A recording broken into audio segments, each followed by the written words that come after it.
नमस्कार, UP live देख रहे हैं आप। मैं हूं आपके साथ आयुष्पाल। सबसे पहले बात करते हैं प्रधानमंत्री नरेंद्र मोदी के कार्यक्रम मन की बात की। प्रधानमंत्री नरेंद्र मोदी ने अपने मासिक रेडियो कार्यक्रम मन की बात के 127वें एपिसोड में देशवासियों से संवाद किया है। उन्होंने छठ पर्व की शुभकामनाएं दी हैं। स्वदेशी वस्तुओं के बढ़ते उपयोग की सराहना भी प्रधानमंत्री की ओर से की गई है और वंदे मातरम के 150 वर्ष पूरे होने पर इसे यादगार बताते हुए तमाम बातें उनकी ओर से रखी गई है। स्वदेशी का नारा भी प्रधानमंत्री मोदी बुलंद करते हुए नजर आए हैं। इसी को लेकर के ये खास रिपोर्ट देखिए।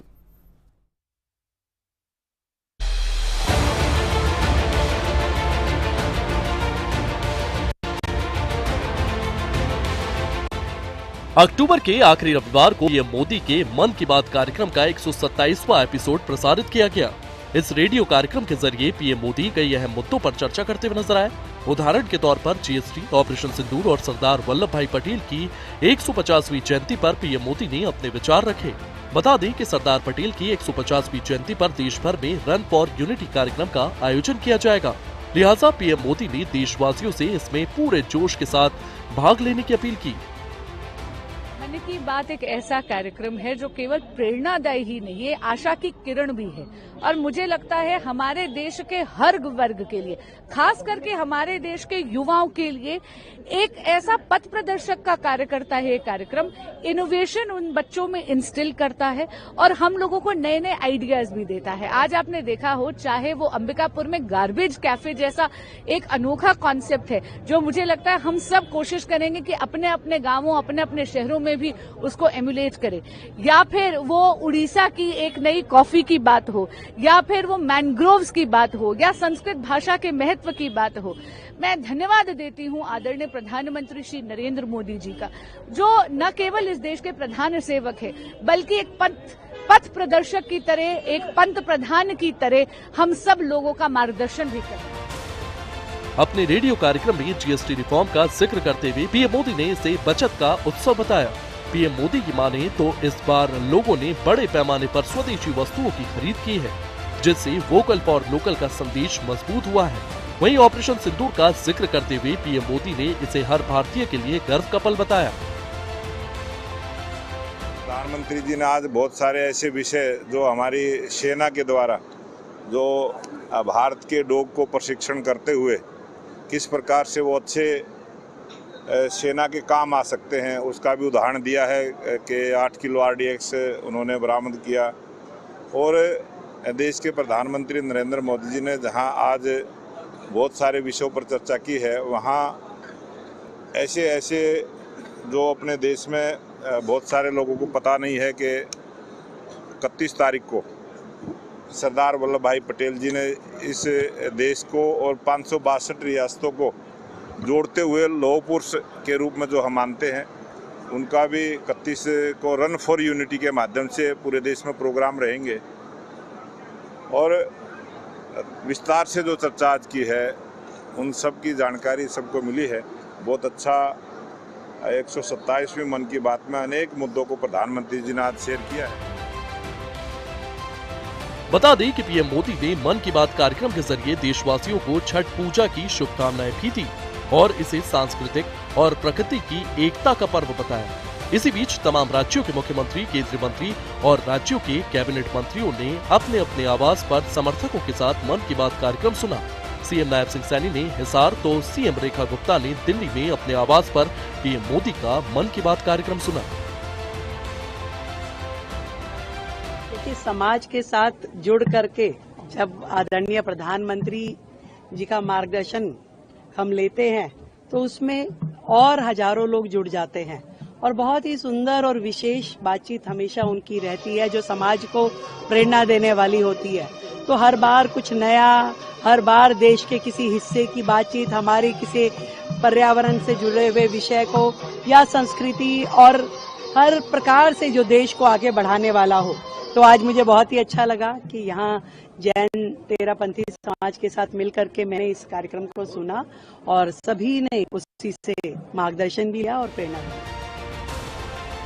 इसके अलावा केंद्रीय मंत्री नित्यानंद राय, जी किशन रेड्डी, हरियाणा से कैबिनेट मंत्री अनिल विज और प्रदेश अध्यक्ष मोहन लाल बडोली ने भी अपने अपने आवास पर मन की बात कार्यक्रम को सुना और उस पर प्रतिक्रियाएं भी दी। गौरतलब है कि मन की बात कार्यक्रम आज 22 भारतीय भाषाओं, 29 बोलियों और 11 विदेशी भाषाओं में प्रसारित किया जाता है। देश के 500 से अधिक आकाशवाणी केंद्रों से यह कार्यक्रम प्रसारित होता है, जो भारत के हर कोने तक प्रधानमंत्री की आवाज पहुंचाता है। ब्यूरो रिपोर्ट, सूर्य समाचार।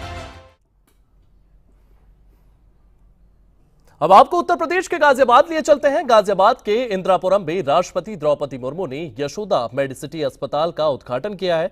ये 1200 बेड वाला सुपर स्पेशलिस्ट अस्पताल होने वाला है, जो दक्षिण एशिया का सबसे बड़ा मॉड्यूलर आईसीयू सेटअप वाला होगा।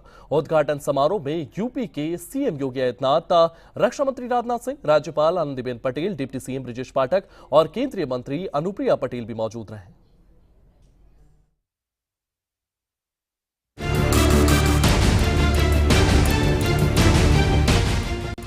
गाजियाबाद में राष्ट्रपति द्रौपदी मुर्मू ने यशोदा मेडिसिटी अस्पताल का उद्घाटन किया। यह अस्पताल 8 एकड़ में फैला है और 1200 बेड का सुपर स्पेशलिटी सेंटर बनेगा। राष्ट्रपति ने कहा है कि यह अस्पताल मरीजों को विश्व स्तरीय इलाज देगा। कैंसर, कार्डियोलॉजी और न्यूरोलॉजी जैसे 45 से ज्यादा स्पेशलिटी में सेवाएं होंगी। राष्ट्रीय प्राथमिकताओं को पूरी निष्ठा से एक साथ अपनाया है। मुझे बताया गया है कि कोविड की वैश्विक महामारी के दौरान यशोदा हॉस्पिटल द्वारा बड़ी संख्या में लोगों का उपचार किया गया है। राष्ट्रीय टीबी उन्मूलन कार्यक्रम के तहत हॉस्पिटल द्वारा बड़ी संख्या में रोगियों की देखभाल की जाती है। मुझे ये जानकारी भी दी गई है कि system for TB elimination in private sector यानी स्टेप्स के तहत उत्तर भारत का पहला केंद्र इस हॉस्पिटल को बनाया गया है। मुझे ये जानकर प्रसन्नता हुई है कि ये संस्थान सिकिल सेल एनीमिया जैसे जनजातीय आबादी वाले क्षेत्रों में होने वाली समस्या के बारे में सोचते हैं। मैं चाहूंगी कि सिकिल सेल एनीमिया से जुड़ी राष्ट्रीय अभियानों में ये संस्थान अधिक से अधिक योगदान दे। डॉक्टर PN अरोड़ा ने इस मेडिसिटी के बारे में जो जानकारी दी, उससे ये संतोष होता है कि देश के विभिन्न स्थानों में ऐसे संस्थान विकसित हो रही है, जिनमें विश्व स्तरीय चिकित्सा सुविधाएं उपलब्ध कराई जा रही है। मुझे बताया गया है कि डॉक्टर अरोड़ा ने self made health care missionary के तहत काम किया है और इतने बड़े संस्थान की स्थापना की है। मुझे प्रसन्नता है कि इस संस्थान के नेतृत्व द्वारा समाज सेवा और राष्ट्र सेवा के आदर्शों को प्राथमिकता दी जाती है। देवियों और स्वजनों, अस्पताल में दक्षिण एशिया का सबसे बड़ा मॉड्यूलर आईसीयू सेटअप है। ड्रिंकर इंडिया के साथ पार्टनरशिप से इन्फेक्शन कंट्रोल और मरीजों की सुरक्षा पर फोकस रहेगा। रेडिएशन ऑन्कोलॉजी में 3 एडवांस टेक्नोलॉजी लगी है। राष्ट्रपति ने कहा है कि यह सुविधा गरीबों के लिए भी सुलभ होगी। ये अत्याधुनिक हॉस्पिटल को अपनी माताजी के नाम यशोदा के नाम देने के पीछे इस मेडिसिटी के संस्थापक के स्वदेशी संस्कार की भी प्रशंसा की जानी चाहिए। मैं आशा करती हूँ कि स्वदेशी की भावना के साथ मेडिकल रिसर्च पर विशेष बल देकर इस मेडिसिटी द्वारा स्थानीय और राष्ट्रीय स्वास्थ्य सेवाओं के समाधान हेतु प्रभावी प्रयास किए जाएंगे। मुझे बताया गया है कि इस संस्थान में कैंसर के उपचार की आधुनिकतम सुविधाएं उपलब्ध कराई जाए। मैं खुद यहाँ आने से पहले जो वहाँ विजिट कर रही थी,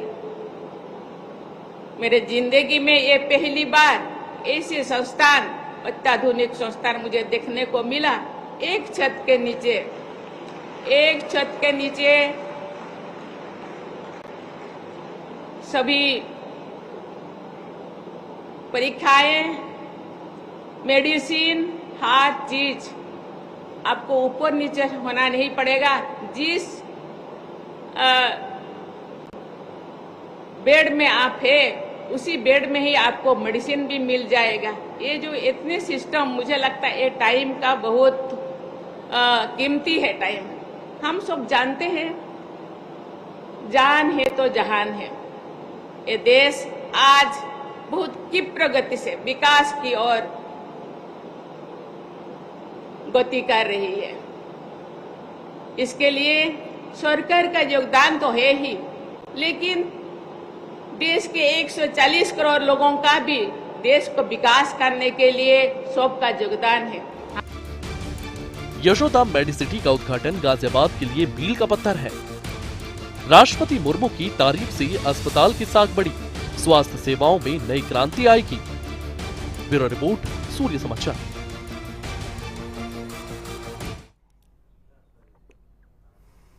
तो गाजियाबाद के इंदिरापुरम में यशोदा मेडिसिटी अस्पताल के उद्घाटन समारोह में रक्षा मंत्री राजनाथ सिंह भी पहुंचे।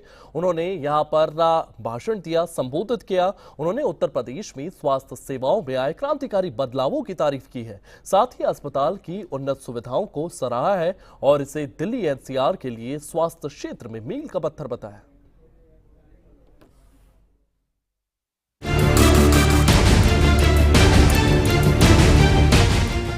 गाजियाबाद के इंदिरापुरम में यशोदा मेडिसिटी अस्पताल के उद्घाटन में रक्षा मंत्री राजनाथ सिंह ने हिस्सा लिया। उन्होंने कहा है कि उत्तर प्रदेश में स्वास्थ्य सेवाओं में क्रांतिकारी बदलाव आया है। यशोदा मेडिसिटी इस बदलाव का प्रतीक है। एशिया के लिए रोबोटिक सर्जरी प्रशिक्षण केंद्र के रूप में मान्यता मिली है। आपकी यह उपलब्धि निश्चित रूप से मेडिकल ट्रेनिंग और टेक्नोलॉजिकल रिसर्च को एक नई दिशा देगी, ऐसा मेरा विश्वास है। मैं इस अवसर पर डॉक्टर पीएन अरोड़ा और श्रीमती उपासना अरोड़ा को और यशोदा मेडिसिटी से जुड़े हुए हर कर्मचारी को, हर चिकित्सक को अपनी हार्दिक बधाई देता हूं। साथियों, हम सब जब भी किसी और सफल इंसान की कहानी सुनाते हैं तो उसमें एक चीज सामान्य होती है। आप चाहे किसी की भी सफलता की कहानी पढ़ लीजिए, आपको यही देखने को मिलेगा कि हर बड़ी यात्रा की शुरुआत किसी न किसी व्यक्तिगत पीड़ा या अनुभव से होती है। डॉक्टर पीएन अरोड़ा की इंस्पिरेशन भी एक ऐसे ही व्यक्तिगत पीड़ा से निकली है। जब उन्होंने अपनी माता को कैंसर जैसी गंभीर बीमारी से संघर्ष करते हुए देखा, तब उन्होंने अनुभव किया कि मेडिकेशन जो है वह सिर्फ दवाइयों और मशीनों का केवल सिस्टम भर नहीं है, बल्कि यह सिंपैथी, कंपैशन और डेडिकेशन का मिक्सचर है। उनके इसी अनुभव ने यशोदा समूह को जन्म दिया। राजनाथ सिंह ने अस्पताल की उन्नत सुविधाओं की जमकर तारीफ की। 1200 बेड और दक्षिण एशिया के सबसे बड़े मॉड्यूलर आईसीयू की सराहना की। कहा कि यह अस्पताल मरीजों के लिए वरदान साबित होगा। कैंसर, कार्डियोलॉजी और न्यूरोलॉजी में विश्व स्तरीय इलाज मिलेगा। संस्था या सरकार अल्टीमेटली समाज के प्रति ही उत्तरदायी होती है। मुझे यह देखकर खुशी हो रही है कि एक व्यक्ति के रूप में डॉक्टर पीएन अरोड़ा एवं उपासना अरोड़ा ने और एक संस्था के रूप में यशोदा समूह ने समाज के प्रति भी उसी उत्तरदायित्व का निर्वाह किया है। ठीक उसी प्रकार सरकार के रूप में हम भी समाज के प्रति, समाज के मार्जिनलाइज्ड कम्युनिटी के प्रति अपनी इस जिम्मेदारी को समझते हैं। आप सब देख पा रहे होंगे कि हमारे प्रधानमंत्री के नेतृत्व में आज देश की स्वास्थ्य व्यवस्था ने एक नया रूप लिया है। पहले जहां इलाज गरीब के लिए एक चिंता का कारण होता था, अब वही इलाज उसके अधिकार के रूप में उसके दरवाजे तक पहुंच रहा है। हमने यह सुनिश्चित किया है कि भारत का कोई भी गरीब किसी भी बीमारी के कारण अपने जीवन की उम्मीद न खोए। इसके लिए आयुष्मान भारत के माध्यम से देश के 10 करोड़ परिवारों को हर वर्ष 5 लाख रुपए तक का स्वास्थ्य बीमा कवच भी प्रदान किया गया है। और अब तो 70 वर्ष से अधिक उम्र के सभी वरिष्ठ नागरिकों को भी इस योजना में शामिल किया गया है, ताकि जीवन के उस पड़ाव में जब देखभाल की सबसे अधिक आवश्यकता होती है, तब सरकार एक संरक्षक के रूप में उसके साथ खड़ी रहे। रक्षा मंत्री ने कहा है कि यह अस्पताल दिल्ली एनसीआर के लिए स्वास्थ्य सेवाओं में मील का पत्थर बनेगा। इससे हजारों रोजगार के अवसर पैदा होंगे। उन्होंने यूपी की स्वास्थ्य प्रगति को आत्मनिर्भर भारत से जोड़ा। कंपैशन और समाज के प्रति यह दायित्व का परिणाम है। हम उस भारत की दिशा में बढ़ रहे हैं जिसका सपना हमारे पूर्वजों ने देखा था, एक ऐसा भारत जो शक्तिशाली भी हो और एक ऐसा भारत जो शक्तिशाली होने के साथ साथ वह स्वस्थ भी हो। हमारा हर कदम, हर नीति, हर प्रयास इस देश के गरीब, वंचित और ग्रामीण जनमानस को समर्पित है, क्योंकि हम मानते हैं जब भारत का हर नागरिक स्वस्थ होगा तभी भारत भी सशक्त होगा। आज हम सब उस दिशा में काम कर रहे हैं कि हमें 2047 तक भारत को एक विकसित राष्ट्र की श्रेणी में लाकर खड़ा करना है। जाहिर सी बात है, कोई भी राष्ट्र अगर इतने बड़े लक्ष्य को लेकर चल रहा है तो उस लक्ष्य की पूर्ति के लिए हमारे नागरिकों का स्वास्थ्य ठीक होना यह बहुत ही आवश्यक है। इसके लिए हर नागरिक व्यक्तिगत स्तर पर तो प्रयास करता ही है, लेकिन समाज और सरकार को भी इस दिशा में प्रयास लगातार करते रहना होगा। मुझे यह देखकर खुशी होती है कि असोला समूह इस दिशा में सकारात्मक प्रयास कर रहा है। मुझे विश्वास है कि यह संस्था आने वाले समय में न केवल भारत बल्कि दक्षिण एशिया में भी सेवा और नवाचार की एक नई परिभाषा गढ़ेगी। रक्षा मंत्री राजनाथ सिंह का संबोधन यशोदा मेडिसिटी की अहमियत को रेखांकित करता है। ये अस्पताल गाजियाबाद को स्वास्थ्य हब बनाएगा। ब्यूरो रिपोर्ट, सूर्य समाचार।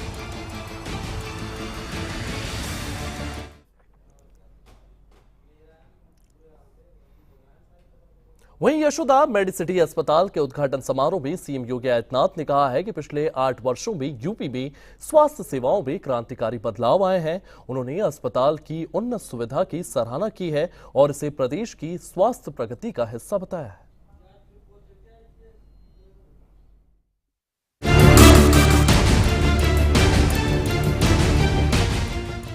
गाजियाबाद के इंदिरापुरम में यशोदा मेडिसिटी अस्पताल के उद्घाटन समारोह में सीएम योगी आदित्यनाथ ने कहा है कि पिछले 8 वर्षों में उत्तर प्रदेश ने स्वास्थ्य क्षेत्र में अभूतपूर्व प्रगति की है। उन्होंने बताया है कि 42 मेडिकल कॉलेज बनाए गए हैं और 2 एम्स स्थापित किए गए हैं। यात्रा कैसे की जाती है, यह प्रेरणा देश की 140 करोड़ आबादी और खासतौर पर आधी आबादी के सामने अपने इस विराट व्यक्तित्व और कृतित्व के माध्यम से एक प्रेरणा का स्रोत उनका यह विराट व्यक्तित्व और कृतित्व है। और खासतौर पर जब हम सब यहां पर इस पावन आयोजन में छठ जैसे पर्व की पूर्व संध्या पर एकत्र हुए हैं, इस अवसर पर मैं आदरणीय राष्ट्रपति जी का हृदय से स्वागत करता हूं, अभिनंदन करता हूं। मैं इस अवसर पर देश के लोकप्रिय और यशस्वी रक्षा मंत्री आदरणीय राजनाथ सिंह जी का भी उन्हीं के उत्तर प्रदेश में हृदय से स्वागत करता हूं और वे गाजियाबाद के सांसद भी रह चुके हैं।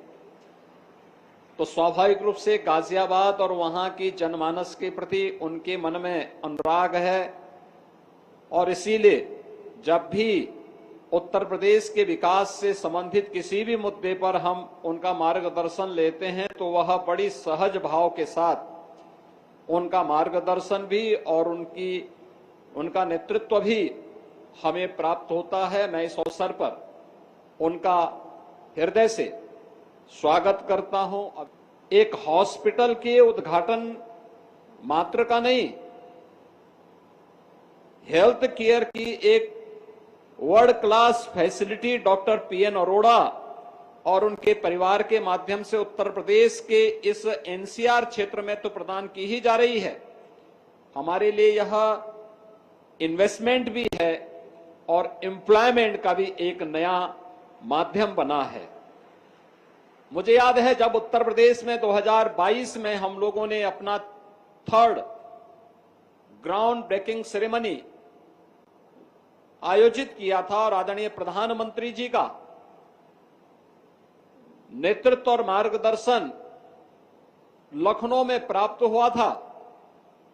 उस समय डॉक्टर पीएन अरोड़ा जी ने इस बारे में कहा था, इन्वेस्ट यूपी के साथ एक एमओयू किया था कि हम गाजियाबाद में यशोदा मेडिसिटी के नाम पर एक अत्याधुनिक हॉस्पिटल का निर्माण करेंगे, जिसमें सभी प्रकार की सुपर स्पेशलिटी की सुविधाएं होंगी और विशेष रूप से कैंसर की अत्याधुनिक सुविधा, जिसके लिए दुनिया के देशों में, खासतौर पर दुनिया के विकसित देशों की ओर भारत के नागरिक रुख करते हैं, वह सुविधा एक छत के नीचे हम गाजियाबाद में उपलब्ध करवाएंगे। तो उस समय यह विश्वास नहीं होता था क्या ये संभव है। सीएम योगी ने कहा है कि इन सुविधाओं से उत्तर प्रदेश के 25 करोड़ नागरिकों को बेहतर स्वास्थ्य सेवाएं उपलब्ध हो सकी हैं। उन्होंने जोर देकर कहा है कि धर्म के सभी साधन और जीवन का उद्देश्य स्वस्थ शरीर से ही संभव है। यशोदा मेडिसिटी को उन्होंने इस दिशा में एक महत्वपूर्ण कदम बताया। प्रधानमंत्री मोदी जी के नेतृत्व में भारत ने स्वास्थ्य सेवाओं के क्षेत्र में एक बेहतरीन दिशा में कदम बढ़ाए हैं। अगर उत्तर प्रदेश की ही मैं बात करता हूं, पिछले 8-8.5 वर्ष में हम लोगों ने उत्तर प्रदेश में 42 नए मेडिकल कॉलेजेस बनाए हैं, 2 एम्स बने हैं, एक गोरखपुर में और एक रायबरेली में, जो सफलतापूर्वक संचालित हैं।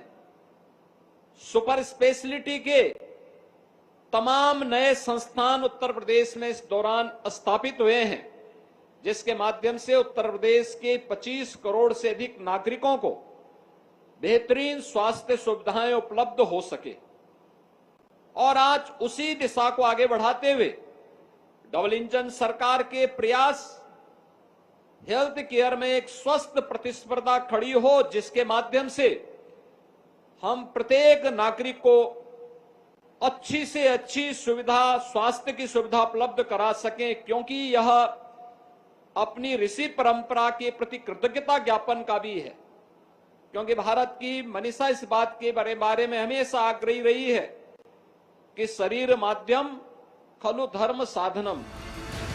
सीएम योगी ने यशोदा मेडिसिटी की उन्नत तकनीक और 1200 बेड की क्षमता की तारीफ की। कहा कि यह अस्पताल दिल्ली एनसीआर के लोगों को विश्व स्तरीय इलाज देगा। यह यूपी को स्वास्थ्य हब बनाने का हिस्सा है।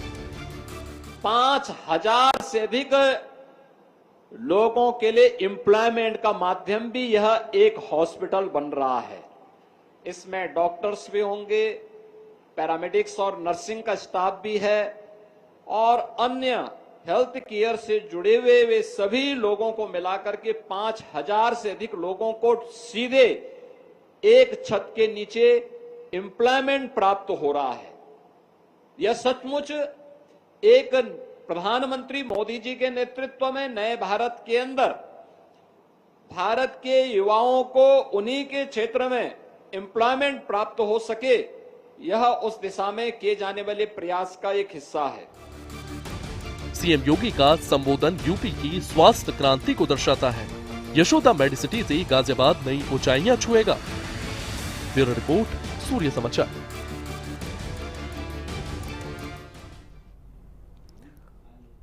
चलिए फिलहाल यूपी लाइव में इतना ही। आप बने रहिए सूर्य समाचार के साथ।